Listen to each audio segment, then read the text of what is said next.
ಆಗ ಅಜ್ಜನಿಗೆ 2 ಮೊಲಗಳಿದ್ದವು. ಒಂದು ಹಸಿರು, ಮತ್ತೊಂದು ಕೆಂಪು.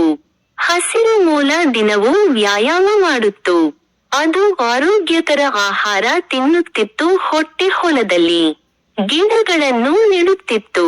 ಕೆಂಪು ಮೊಲ ದಿನವೆಲ್ಲ ಮಲಗುತ್ತಿತ್ತು, ಮಟ್ಟುಗೆ ಎದ್ದ ಕೂಡಲೇ ಕೆಟ್ಟ ಅಭ್ಯಾಸಗಳನ್ನು ಮಾಡುತ್ತು. ಅಜ್ಜನಿಗೆ ಅವು 2 ಒಂದೇ ರೀತಿಯಂತೆಯೇ ಅನಿಸುತ್ತತ್ತು. ಒಂದು ದಿನ ಅಜ್ಜ ಮಾರುಕಟ್ಟೆಗೆ ಹೋದರು. ಆಗ ಕೆಂಪು ಮೊಲ ಹೊಲಕ್ಕೆ ಬಂದು ಗಿಡಗಳನ್ನು ಕಿತ್ತು ಹಾಕಲು ಶುರು ಮಾಡಿತು. ಹಸಿರು ಮೊಲ ತನ್ನ ಶಕ್ತಿ ಮತ್ತು ಬುದ್ಧಿಯಿಂದ ಹೊಲವನ್ನು ಉಳಿಸಿತು. ಅಜ್ಜ ಮರಳಿ ಬಂದಾಗ ಅವರಿಗೆ ಅರ್ಥವಾಯಿತು, ಉತ್ತಮ ಅಭ್ಯಾಸಗಳೇ ಮನೆ ಮಾತು ಹೊಲವನ್ನು ಉಳಿಸಬಲ್ಲವು.